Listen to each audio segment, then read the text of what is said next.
octobre 1972, une équipe de rugbymen uruguayens ont été invités à faire un match amical à Santiago du Chili. Le club n'ayant pas beaucoup d'argent, il décide de prendre un charter au départ de Montevideo et en direction de Santiago du Chili. Le 12 octobre 1972, l'équipe embarque donc à l'aéroport de Montevideo, mais doit faire un détour par Mendoza car les conditions climatiques ne sont pas propices.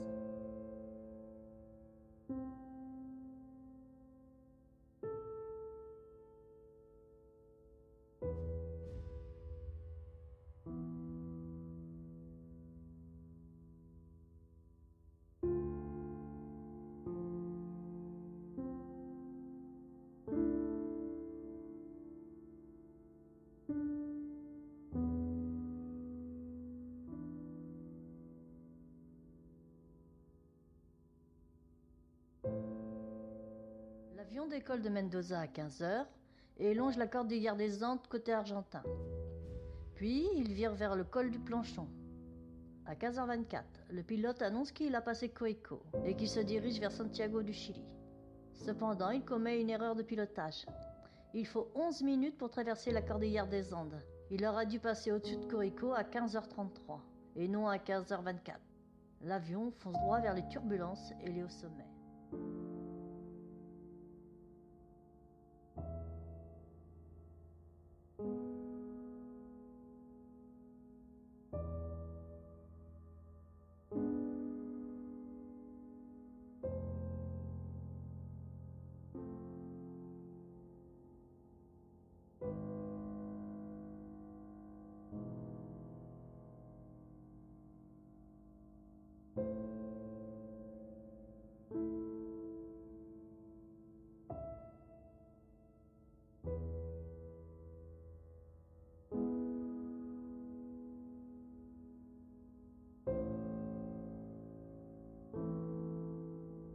Le même jour, il y eut un accident d'avion russe qui a fait 160 victimes.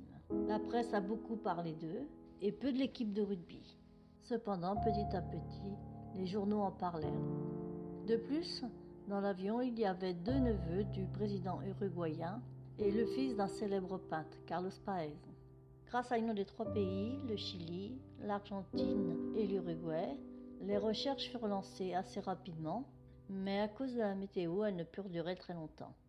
Carlos Paez, le peintre, recherchera son fils pendant toute cette tragédie.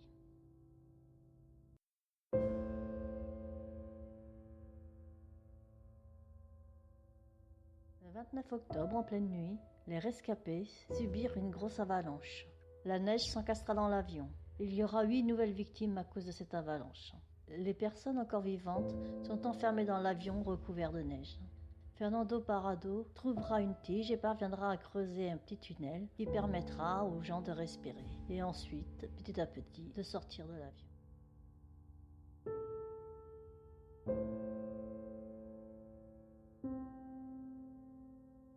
Depuis le crash, les survivants ont dû s'adapter pour survivre.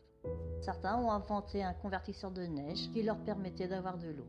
D'autres démontaient l'avion pour avoir un peu plus de place en enlevant les fauteuils, ce qui leur permettait aussi de pouvoir s'asseoir dehors sans être directement sur la neige.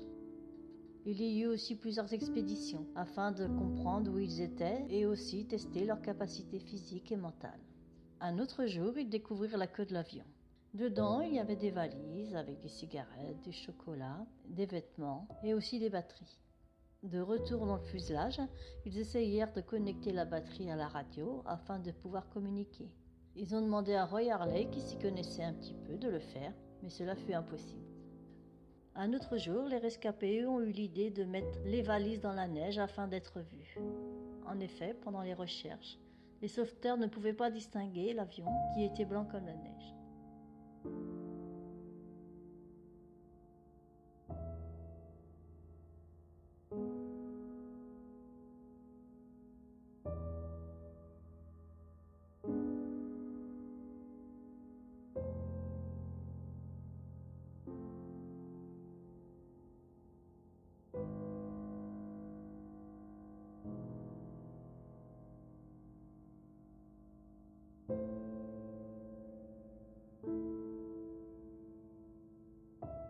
12 décembre, Roberto Canessa, Fernando Parrado et Vizintin décident de partir définitivement de l'avion afin de chercher des secours. Ils se rappelèrent que le capitaine avait dit qu'ils avaient passé Curico. Ils décidèrent donc d'aller vers l'ouest, vers le Chili. Malheureusement, ils étaient du côté argentin, parsemés de sommets. Pour commencer, il fallait gravir un sommet de plus de 4000 mètres. Ils mirent quelques jours avant d'y arriver. Arrivé en haut, Fernando était désespéré. Il pensait voir une vallée, mais autour de lui, il n'y avait que des chaînes de montagnes. Ils décidèrent de gravir encore. Arrivés au deuxième sommet, ils passèrent la nuit dans leur sac de couchage. Ils décidèrent que Vizintin devait retourner dans l'avion. Celui-ci accepta tout de suite. Il se sentait plus en sécurité là-bas. Roberto Canessa et Fernando Parrado décidèrent de continuer tout droit, de toujours marcher. Il était hors de question de faire demi.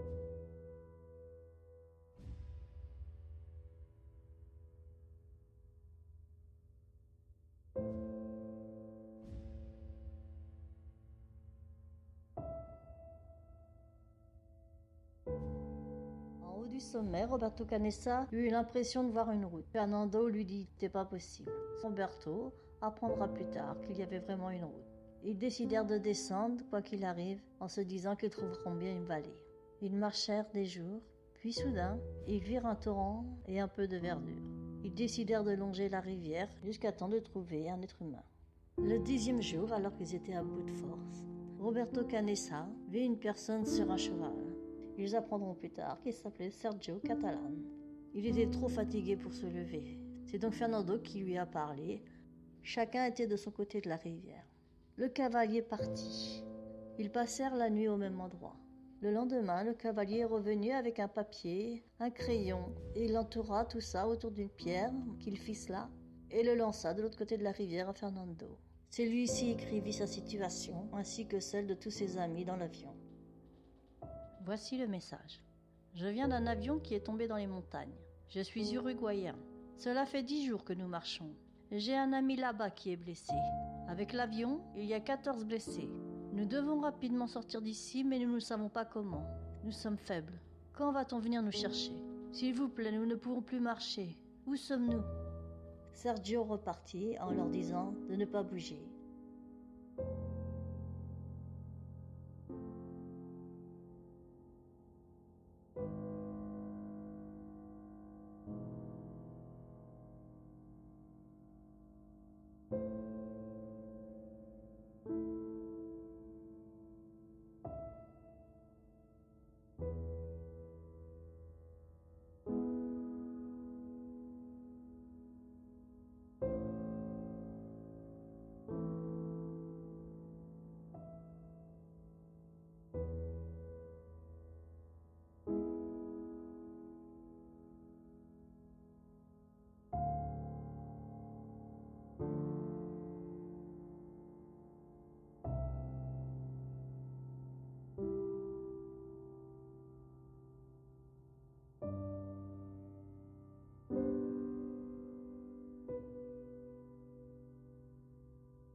le sauvetage, les journalistes se posèrent plusieurs questions. Sur plusieurs photos, on peut voir des cadavres dépecés ou une colonne vertébrale. À 4000 mètres d'altitude, il n'y a rien qui pousse. Ils ne pouvaient donc pas manger, à part les petites rations qui ont duré une semaine. Les journalistes et le peuple parlaient de cannibalisme. L'Amérique du Sud est très chrétienne. Ils ont donc dû faire une conférence afin d'expliquer. Non, ils ne pensaient pas être des cannibales. Ils n'ont tué personne. Les gens étaient morts, et s'ils ne mangeaient pas, eux aussi allaient mourir. Ils pensaient être comme dans la scène de Jésus. Ceci est mon corps, prenez-le. De plus, ils ont expliqué qu'ils avaient fait un pacte. Celui qui décédait acceptait de donner son cadavre afin que les autres puissent survivre. La population était en accord avec eux. Le pape Paul VI les absout. La situation était exceptionnelle.